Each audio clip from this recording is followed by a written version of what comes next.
The one question, more than any other, that people ask me is, can you really read my mind? This is what people want to know. Can you really read my mind? When they ask, I show them this. Think of a two-digit number. Any two-digit number, okay? Don't let me influence it, okay? Think of one. You can change your mind. You can go back and forth. It can be high. It can be low. Two-digit number. Any one. Thinking of it? Focus on it. I'm going to try to get a sense of the number right now. Okay. I think I got a sense of one of the numbers.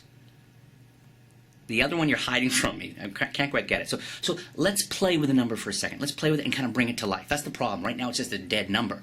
But I want you to leave your mark on it, okay? So let's play with that. Think of the number, and what I want you to do is take the two digits, and I want you to, let's reverse them. Reverse them. So if it was a 23, now you're thinking of a 32. 32, 23. Now, let's subtract. Whichever one is smaller, I want you to subtract it from the other number. That's going to leave you with a final number. And actually, let's do this. To bring that final number, you have one last number in mind. Let's bring that number to life, and I have the perfect way to do this. I was reading Rolling Stone magazine just the other day, and I don't know if you're a big fan of music from the 90s. I love the songs from the 90s. They're kind of cool rock and campy, and this is what they did is they published a list from 1 to 50.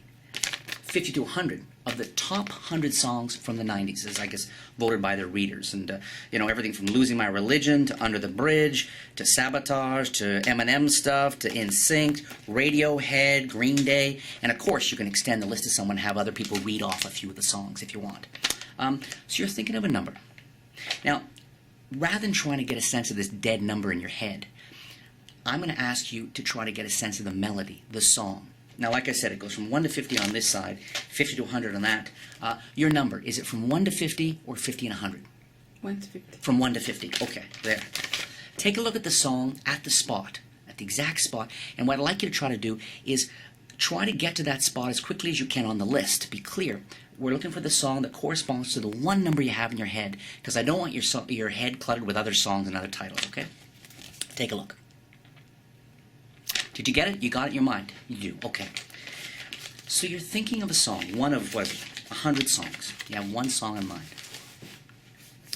I want you to focus on the melody. I could try to go after the artist, but I want you to think of the melody of the song, and I want you to hum it, not out loud. Hum it only in your head. Okay? Okay. I think that was the cool. Is it Living La Vida Loca? Is that what the song is? Yes. The one song out of 100. Proving I can read their mind. Sound waves is a perfect example of doing something truly extraordinary with something wonderfully ordinary. It's surefire. It never, ever misses. Okay? And there's something about music that applies and appeals to everyone, and that's one of the big strengths of this effect. And one of the things that I was so excited about, taking this classic force and applying it to something with as much broad appeal as music. That in itself was cool. But then to find, I'm talking about an ordinary pop culture object. Now, when you get this, it comes along with a whole bunch of, you get many copies of it. Okay, number one. Number two is they're not all the same. What that means is you can completely repeat the effect right away. Because this is the kind of effect that's so strong, people often say, do that again, or no way. There's just no way. Bet you couldn't do it with me, etc., etc. And given the structure, which you probably noticed in the performance, is as soon as they've got the song in their head, I tuck the list away, back in my wallet, okay? And again, this just looks, this looks so perfect. And you'll see the sheets you get. You could study them all day long. They look exactly, totally. We got the right paper, we got the right color, we got the right shine on the paper, we got the right weight. This looks exactly, and this little list could have come from Rolling Stones, it could have come from a British music magazine, it could have come from so many places around the world, okay? So keep that in mind. The song choices are wonderful. They're fun. You get a best of the 90s. You also get a top 100 songs of all time. So there's so much you can do with this. Now, as I was saying, I make a point of tucking the list away before divining the song, right?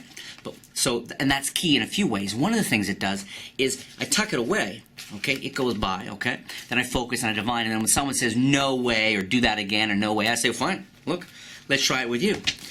Take out the list again, and of course right there, I just took out another list. A lot like the first one, but also quite different. So I can once again have them think of any two-digit number, okay? Once again we do it, and once again they think of any one of these, 1 to 50 or 50 to 100, and I can divine a second different song. And talk about the world's easiest switch. I mean, it's not even a switch. The structure is so strong on this, and I really, polish it so much in live performance. The fact that I tuck it away and then someone says, do it again, I say, fine, we'll do it again. Just take it out another list. Boom, I can do it again.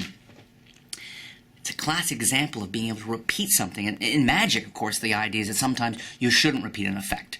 Because, they say never show the same trick twice. And while that's sometimes true in other instances, it just makes it even more impossible. So keep in mind again, never misses. They can think of any number, any two-digit number, boom, okay? It involves songs. It talk about portability. I mean, whether you carry 1 or 2 lists or whatever you want, and so natural. So above board. I work so hard on the presentation to make sure it flows from can you read my mind to think of any two-digit number to, okay, and eventually we get around to this, and there's so many ways to divine. I mean, you can focus on the name, you can focus on the song, you can focus on the melody, you can first try to divine whether it's a band or an individual. I mean, there's so many places you can take this kind of thing, but they're all rooted in something that everybody cares about. Oh, and one last thing about this. I know there are a lot of you out there who don't just work in close-up situations, but also work in stand-up situations. And this is another thing about this kind of mentalism, is I've done this for 150 people at a corporate gig. What matters, sure, nobody can see it from, several feet away, nobody can see the list, but that's not what matters. Because I always have somebody name off several of the songs, and as soon as you hold out the list to people, and somebody can name off a few songs, and somebody else names off a few songs, everybody, doesn't matter, you could be doing this for 1,000 people. Everybody knows the list is made up of many different songs, and everybody understands that the number that was thought of was free, and everyone who followed along arrives at different numbers. So, in fact, the larger the group, the more impossible it is, because so many people are thinking about different numbers. So this baby not only works close-up, it works stand-up. You can do it on stage. You have this in your pocket, and you know when you walk out the door that you are always set to freak somebody out anytime, anywhere.